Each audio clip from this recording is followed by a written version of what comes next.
Welcome back to No Fear Public Speaking. I'm your instructor, Abraham Lavoie. And in this session, we're going to talk about the first of the 3 P's in the No Fear Public Speaking system. We introduced that in the course overview, that there are 3 P's: perspective, preparation, and presentation to successful No Fear Public Speaking. And so this session starts the category perspective.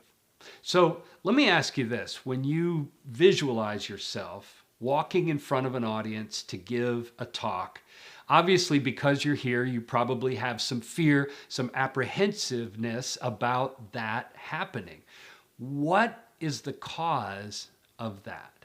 Well, in many cases, it's an improper perspective as to what's going to be going on while you're standing on the stage and the audience is sitting in their seat listening to you.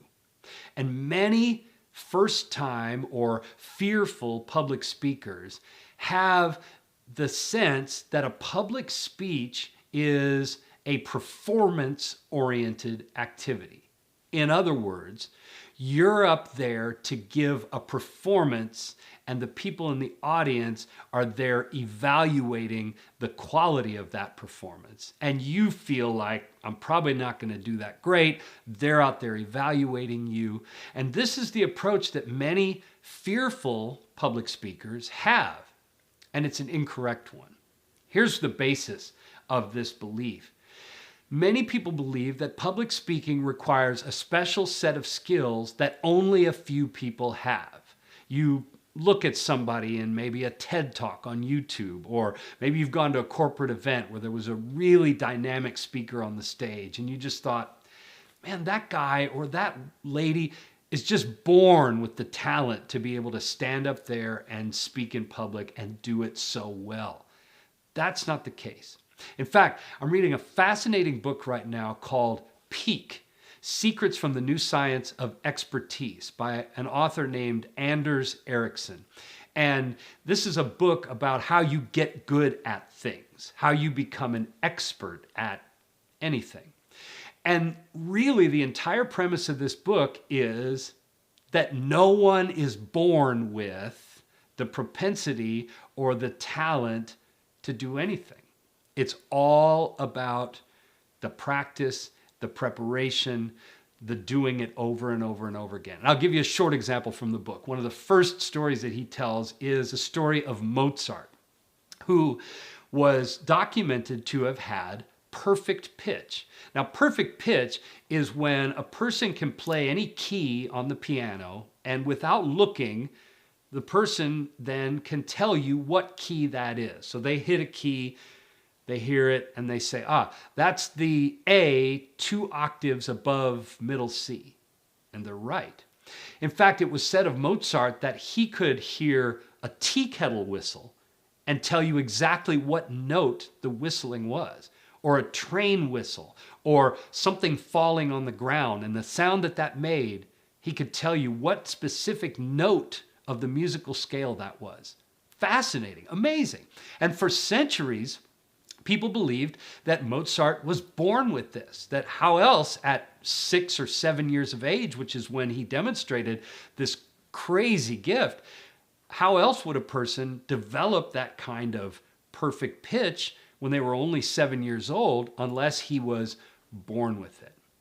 Well, a simple experiment within the last 10 years or so proved that this was not the case. And it turns out that when you look into the life of Mozart, you realize, no, he wouldn't have had to be born with it, because Mozart's father was a musician himself, and he wanted to be a performing musician, but he really wasn't good enough, so he failed at this. And he knew this when his children were very young, and so he decided that instead of him being a successful musician, he was going to make sure that his children became successful musicians. So he started with Mozart's older sister, and he began teaching her lessons and at a very young age, but it turns out she didn't really show the aptitude that he was looking for. So he shifted his attention to young Wolfgang, who was only 3 years old when his father quit his job and made it his full-time occupation to teach young Wolfgang Mozart music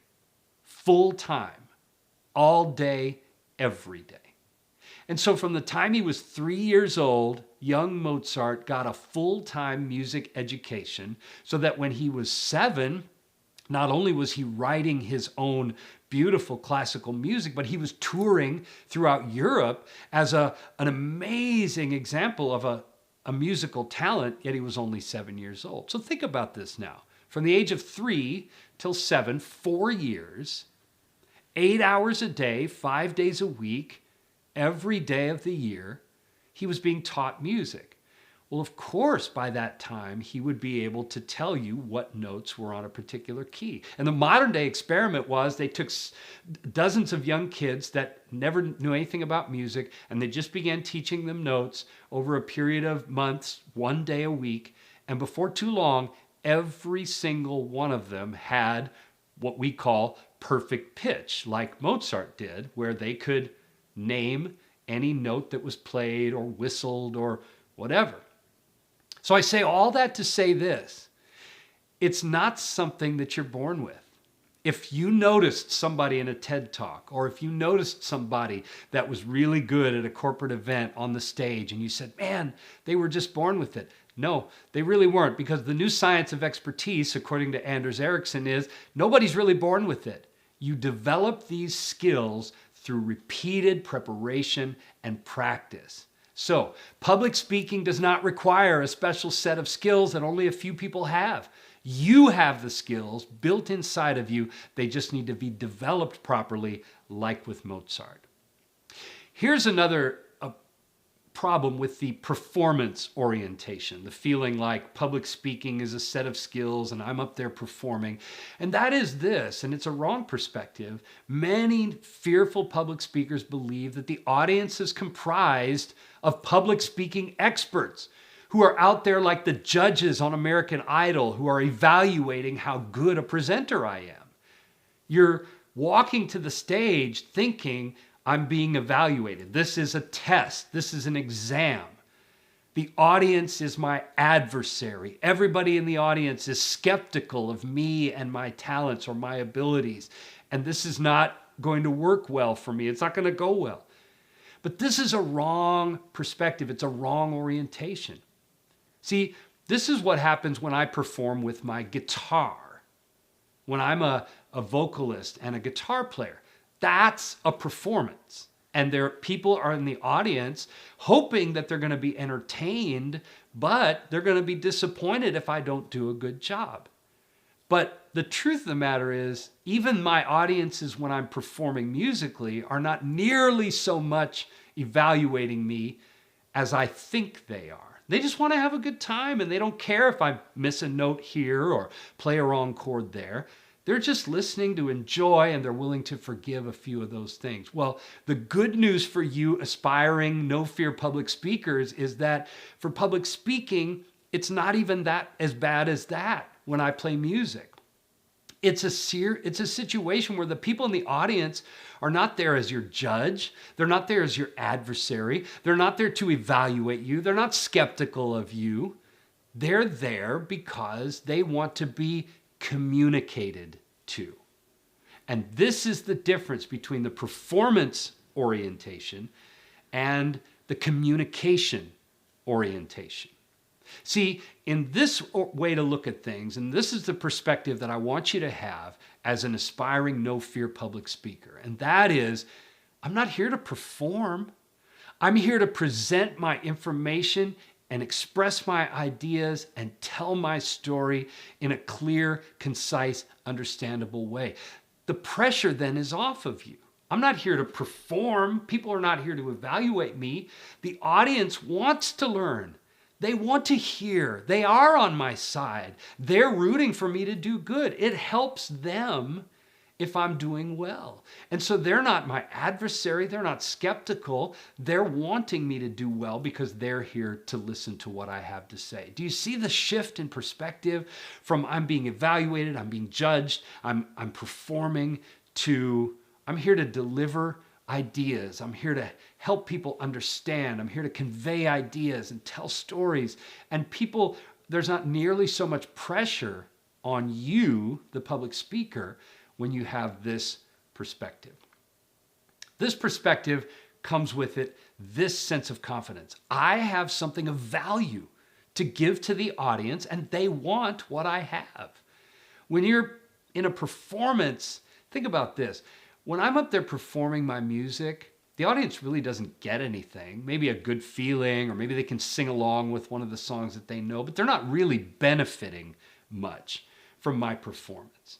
But when you step up there to give your informative, helpful talk, your new ideas, your refreshing stories, they're going to benefit from that. They're going away with new information, new perspectives on ideas. They're going away with information that's going to help and benefit them. So it's a completely different perspective, but the fearful public speakers are always afraid that it's a performance and they're being evaluated. So the key takeaway from this session is to establish a proper perspective towards public speaking, because if you do this, you'll be well on your way to speaking in public without fear. So take some time now and think about the differences between the performance orientation and the communication orientation, and make a commitment that when you give your next public talk, it's not going to be a performance. The objective is going to be communicating and giving of ideas, and that's going to take the pressure off of you.